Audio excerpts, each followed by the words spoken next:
તો એક જ વસ્તુ મળ્યું છે કે જિંદગીની અંદર સુખ અને દુઃખ બંને એક સાથે ચાલે છે. એક ભલસે આપણને દુઃખ મળે છે તો બીજી ભલસે સુખ પણ મળે છે. હવે એક જગા ઉપર આપણને દુઃખી કરીને કાઢ્યા પણ અહીંયા આવીને સુખી બી થઈ ગયા.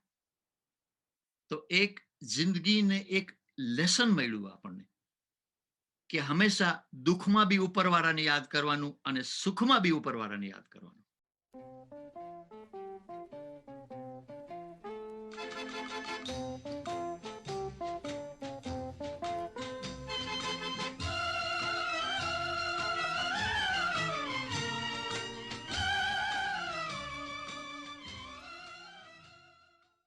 Hello and Kemcho. This is Expulsion at 50, an oral history project using podcasts. My name is Dola Vasani.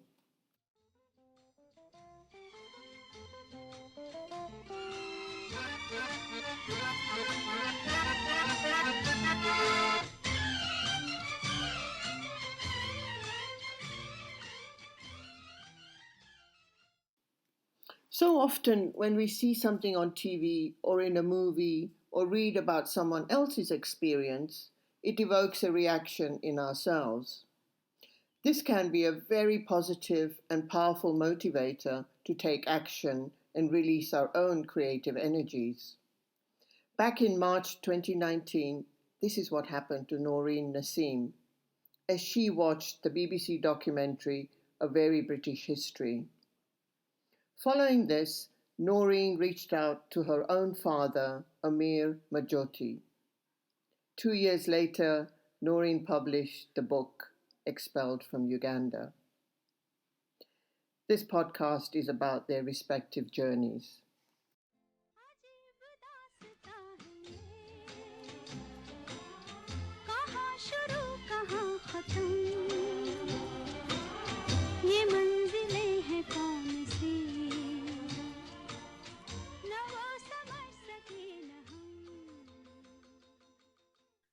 ત્યાં આગળ અમે એટલી મજા કરી છે બચપનથી કરીને 19 વર્ષ સુધીમાં કે એ બહુ જ સારી રીતે નીકળ્યું અમારું 19 વર્ષ.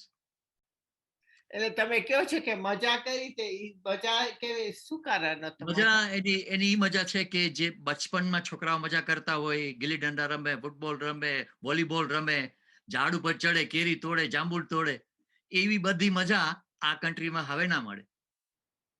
એટલે 19 વર્ષનો જયારે થયો તો 1 વર્ષ મેં મારા બાપુજી સાથે કામ કર્યું ગેરેજમાં. તો ત્યાં આગળ પોકેટ મની બી મળતા, વાપરવાના પૈસા બી હતા, ફિલ્મમાં જતા, ત્યાં જતા, બધે પર ફરતા અમે યાર દોસ્ત બધે સાથે. તો એ મજા હવે ઇટ્સ ઇમ્પોસિબલ. એટલે તમે ત્યાં કકીરામાં રહેતા હતા ને? અમે કકીરામાં હતા, હા. ઈગાંગા અને ઝીંઝાની વચમાં જે ટાઉન આવે છે ને કકીરા, ત્યાં મુલજીભાઈ મધવાણીની ફેક્ટરી હતી, શુગર ફેક્ટરી. તો તમારા પપ્પા શું ધંધા કરતા હતા ત્યાં? એ મોટર મેકેનિક હતા. એ બધી લોરી રિપેર કરતા મધવાણીની. તમે ત્યાં કકીરામાં ત્યાં માધવાણીની કમ્પાઉન્ડમાં રહેતા હતા? મધવાણીની ત્યાં હતું તો બહુ મોટું. અમે ઓઇલ મિલ ઉપર રહેતા. ત્યાં આગળ ઓઇલની ફેક્ટરી હતી. અને જે કપાસ હોય ને કોટન, એના સીડ્સમાંથી લોકો તેલ કાઢતા, ખાવાનું તેલ. તો એ તેલ ફેક્ટરી ત્યાં હતી, સાબુ ફેક્ટરી હતી, ડબ્બાની ફેક્ટરી હતી, ત્યાં ઓફિસ હતી, લોરી બધી આવતી. તો અમે ત્યાં રહેતા. ત્યાં આગળ લગભગ એમ સમજી લો 150-200 માણસ રફલી હશે એ એરિયામાં. અને પોતપોતાના ઘરમાં રહેતા અને ત્યાં કામ કરતા. અને અમારી માટે સ્કૂલની બસ આવતી સ્પેશિયલ લેવા માટે અમને છોકરાઓને. અને બસમાં બેસી અમે કકીરા ટાઉનમાં જતા, ત્યાં મધવાણીની સ્કૂલ હતી, એમાં ભણતો. પછી તમારા બધા પાડોશી ત્યાં ઇન્ડિયન જ હતા? અહીંયા બધા ઇન્ડિયન હતા અને એકબીજાને ઓળખે, એકબીજાને. દિવાળી આવે તો એટલી બધી મીઠાઈ એકબીજા સાથે મોકલાવે, ઈદ આવે તો મોકલાવે, બધી ફેસ્ટિવલ બધી એકી સાથે કરતા, દિવાળી મજાવતા, હોળી રમતા, ફટાકડા ફોડતા. એ લાઈફ અહીંયા નથી એવી. એટલે જોવા જાય કે તમારું આમ કાંઈ ગાવ જેવું હતું, હા? નાનું ગામ. હા, ગામ હતું. અને એકબીજાને ઓળખે, એકબીજાને ઓળખે. અને કોઈ બી બીમાર હોય તો ઓલો આવીને પાછો ઉભો રહી જશે, શું પ્રોબ્લેમ છે બતાવો. ગાડીની જરૂર હોય તો ગાડી આપે. એટલે એકબીજાને બહુ હેલ્પ કરતા અમે. એમ સમજી લો કે આ 150-200 માણસો એક ફેમિલી જેવા હતા. ને પછી આપણે જોયું તમે કહો છો કે આ નોકર હતા, કામવાળા હતા, એટલે થોડુંક આમ લાઈફ થોડીક રિલેક્સ્ડ હતી. બિલકુલ સર, બિલકુલ. પણ આપણે જોવા જાય કે યુગાન્ડાના માણસો હતા એ પાડોશી નહોતા ને? ના, એ પારસી નહોતા. ખાલી કામવાળા હતા. કામવાળા જ હતા. તો પછી તમે જ્યારે સ્કૂલમાં જતા હતા ત્યાં માધવાનીની સ્કૂલમાં બધા ખાલી ઇન્ડિયન જ માણસ હતા? બધા ઇન્ડિયન હતા. અને છેલ્લે આફ્રિકન આવ્યા, છેલ્લે, બિલકુલ છેલ્લે. એમાં તમને બિગિનિંગમાં જ્યારથી સ્ટાર્ટ કર્યું ને એન્ડ કે લગભગ પ્રાઇમરી સેકન્ડરીમાં આવ્યો ત્યાં સુધી કોઈ આફ્રિકન નહોતા. પછી સેકન્ડરીમાં ગયો ત્યારે આફ્રિકન આવવાનું શરૂ કર્યું. કારણ કે ત્યારે તો પછી અમીન આવી ગયો ને એની પહેલા બોટે હતો ને, તો એ શું હતું કે ત્યારે પછી સ્ટુડન્ટ લેવા માંડ્યા એ લોકો. પહેલા તો બધા આપણા ગુજરાતી જ હતા ને શીખ. બહુ જ સારી સ્કૂલ હતી, બહુ વખણાતી એ સ્કૂલ.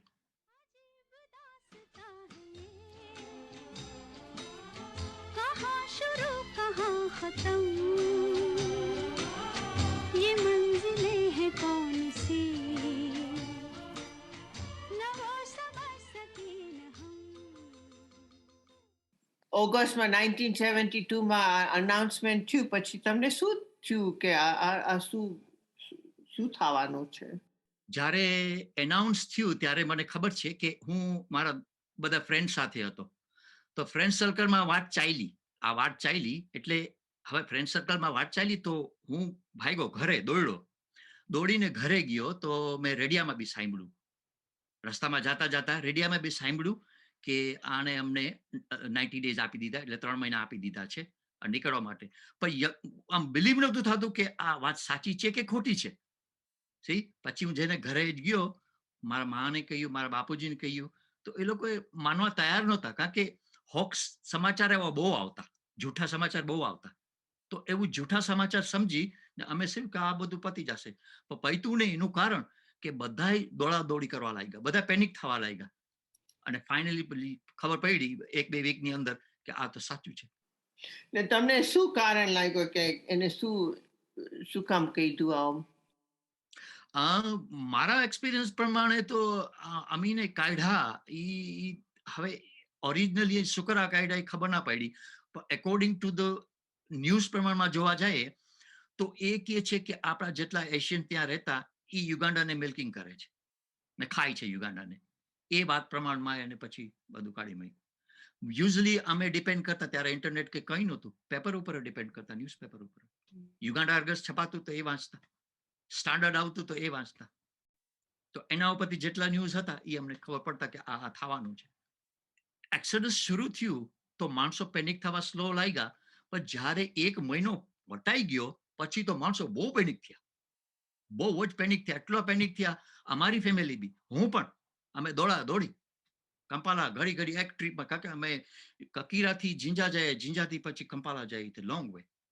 તમે કહો છો કે પેનિક થયા, એટલે પેનિક એનું કારણ શું હતું? એટલે કે પાસપોર્ટ બનાવવા માટે દોડાદોડી.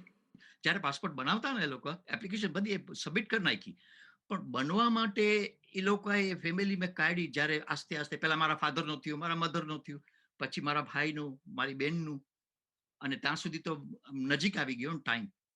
તો એ લોકો નીકળી ગયા અને હું પાછળ રહી ગયો.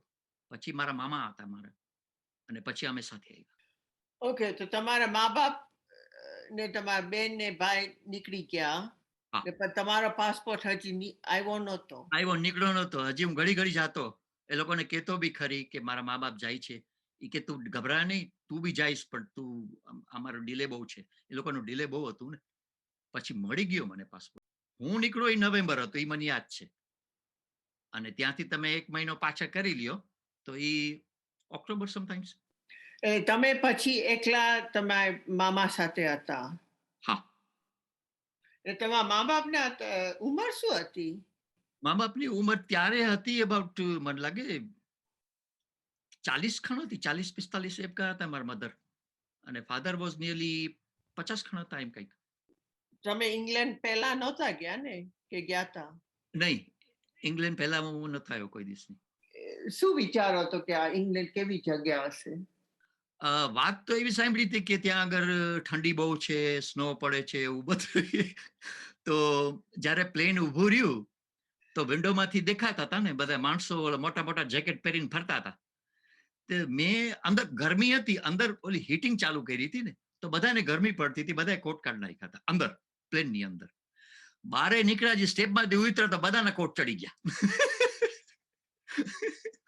ઠંડી પડી બધાને, હું બી પહેરીને નીકળું. મેં કહ્યું આ તો બહુ ભારી ઠંડી છે. એટલે તમે પછી ખબર હતી તમારા મા બાપ ક્યાં હતા? નહીં, ત્યારે ખબર નહોતી. એ લોકોએ શું કર્યું હતું કે જે બી પ્લેન ઉતરે એ લોકોને એક બસમાં એટલે કોચ હતી એમાં બેસાડી દેતા, એનો માલ લઈ એ કોચમાં ચડે, લાઈનમાં જ આવતા ને બધા. પેલા ખવડાવ્યું પીવડાવ્યું બધું કર્યું અને પછી લઈ અમારો સામાન મને કે આ નંબર આપ્યો મને કાર્ડનો, એ કે આ કોચમાં બેસી જાજે. હું કોચમાં બેસી ગયો, સામાન બી એ લોકોએ નાખી દીધું. એ કોચ લઈને ત્યાં અમે પહોંચ્યા. એક હોબ્સ બેરેક્સ હતી, એ સસેક્સ બાજુ છે. મારા બાપુજીએ મને બધી ડિટેલ આપી દીધી હતી, એનો પાસપોર્ટ નંબર, મારી માનો પાસપોર્ટ નંબર, એના સિરિયલ નંબર, એના ફોટોકોપી, બધી ડિટેલ હતી મારી પાસે. એ મેં એ લોકોને આપી. પછી એ પાસપોર્ટના નંબર હોય ને સિરિયલ, એના ઉપરથી એ લોકોએ શોધ્યું કે ક્યાં છે. મહિલા પણ એમાં શું હતું કે એમાં 3 ફેમિલી મળી, એ નામની જ નામ અને એજ. તો એ 3 ફેમિલીમાંથી એ લોકો શું કરે, કેન્ટીનમાં એ પિનઅપ કરી દે કે આ નામનો આ માણસ આ મહિલો છે, તો અહીંયા આવીને અમને મળો, તો અમે તમને એ જગા બતાવીએ ક્યાં છે, તમે જાઓ. તો ફર્સ્ટ વન તો રોંગ હતું, સેકન્ડ વન બી રોંગ હતું.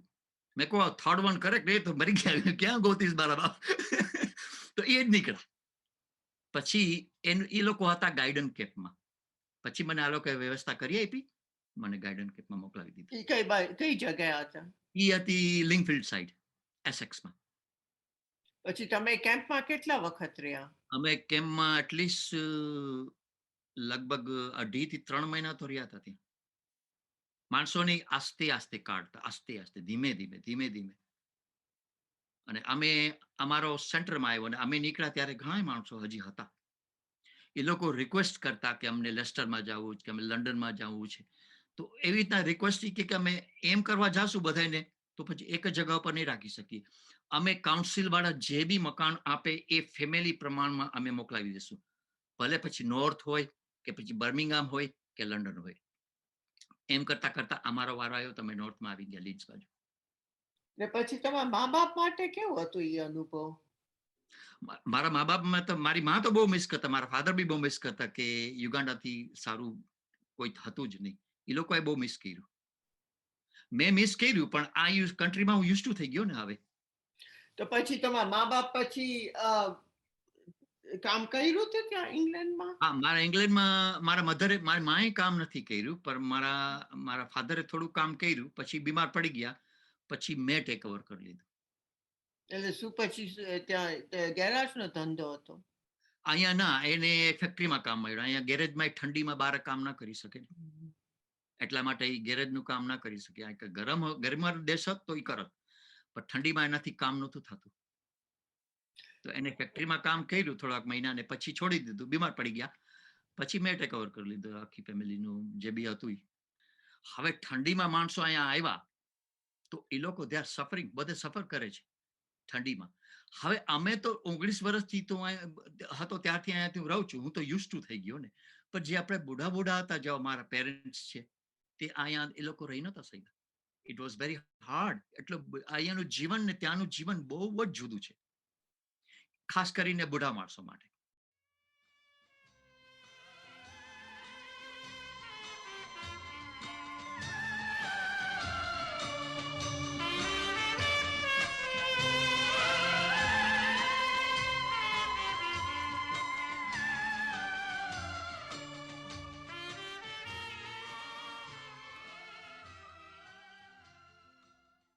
આ નોરીન જ્યારે વિચાર કરતી હતી કે આ બુક લખવાની, ચોપડી લખવાની, ઈ તમને શું લાગ્યું કે ઈ આ વિચાર કરે છે મારી દીકરી લખવાનું? તમને શું લાગ્યું? એકચ્યુઅલી એને લખવાનું, એ કે હું લખું, મેં એને કહ્યું તું લખ.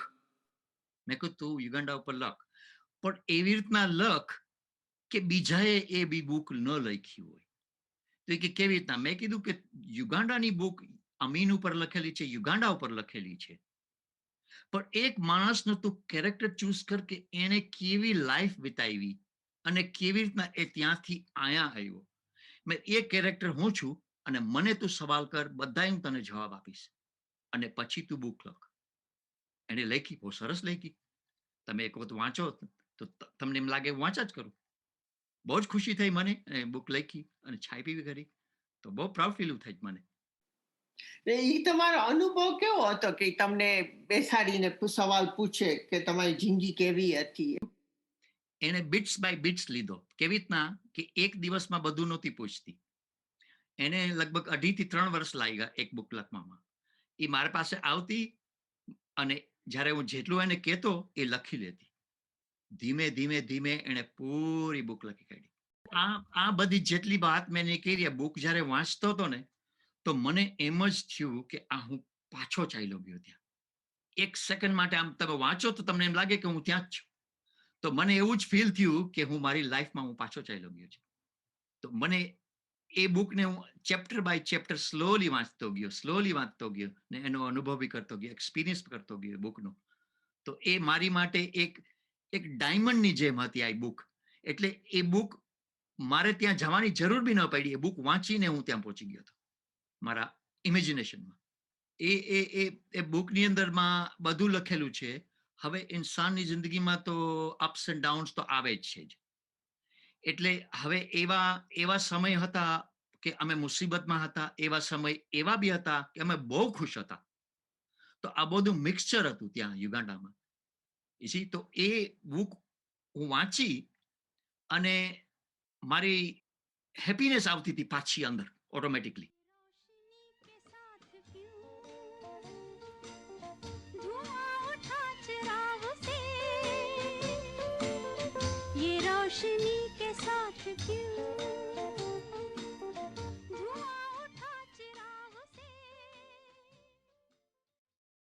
હવે અમારી ગ્રાન્ડ ડોટર છે, કાલ સવારે મોટી થશે. એને ખબર પડવી જોઈએ કે મારા ગ્રાન્ડફાધર ઉપર શું વીતી ગયું છે. આ બુક વાંચી અને એ જનરેશન, ન્યૂ જનરેશન આવશે, એ લોકો વાંચશે અને એ લોકોને ખબર પડશે કે આ બુકની અંદર બધું જેટલું લખેલું છે કે અમારા ગ્રાન્ડ પેરેન્ટ્સ કેવી રીતના અહીંયા આવ્યા. હવે જો બુક ન લખે તો એ લોકોને કંઈ ખબર જ નહીં પડે કે શું થયું હતું. કોઈ પૂછશે તો બી ખબર નહીં પડે. એટલે બુક એવી વસ્તુ છે કે એ ગ્રાન્ડ ચિલ્ડ્રન વાંચશે અને એ સમજશે કે અમારા ગ્રાન્ડ પેરેન્ટ સાથે શું થયું.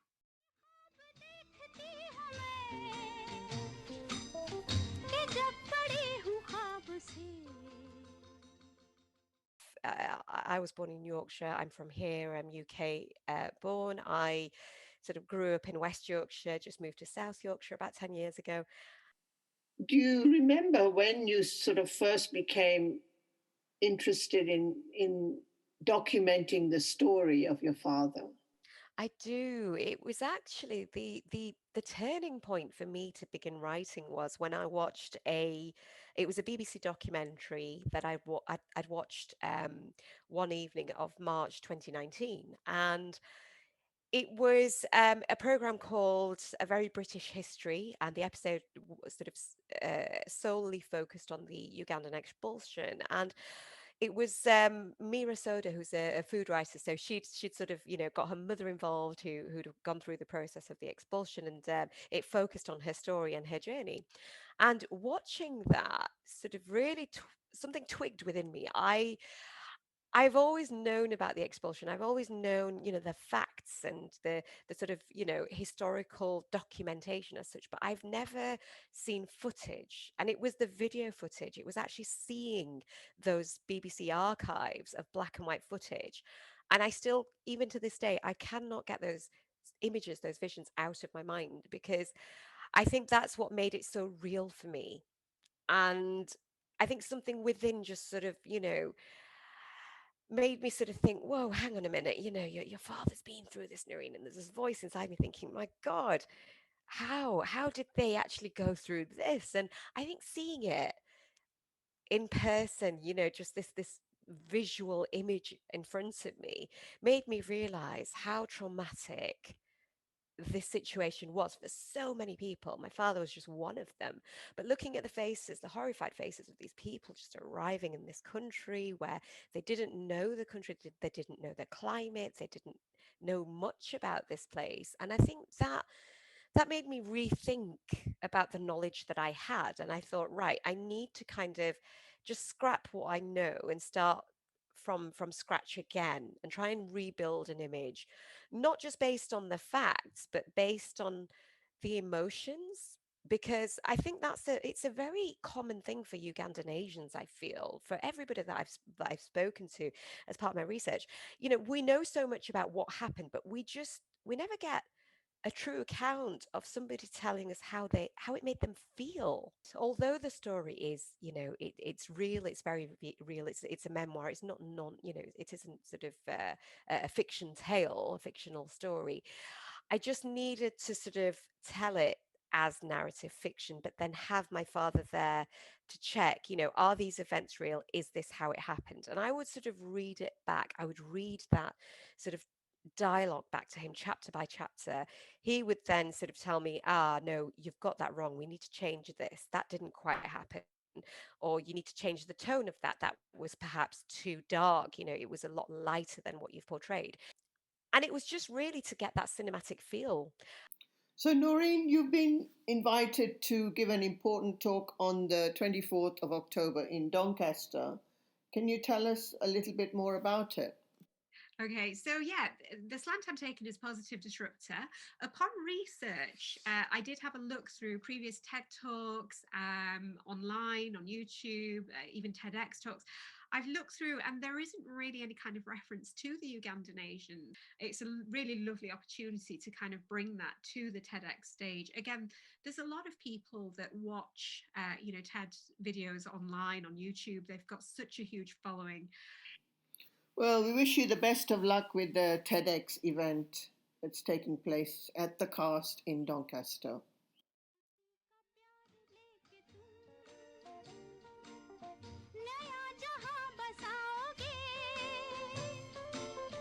किसी का प्यार लेके तुम नया जहां बसाओगे ये शाम जब भी आएगी तुम हमको याद आओगे. Anything else you would like to say?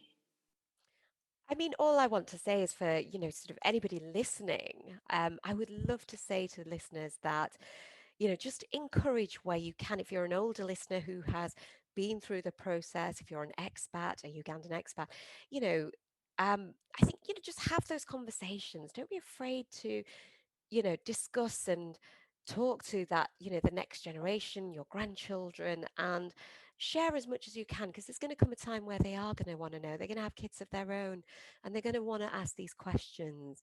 So where you can, open up.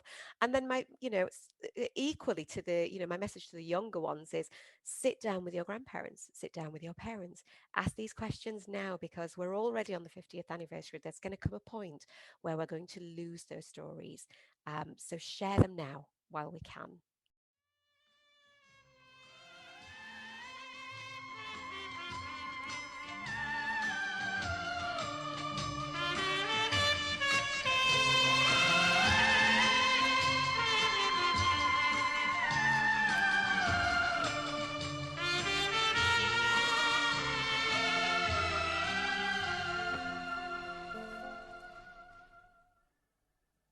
Well, there you have it. Thank you for listening, and do share this podcast with your friends and family.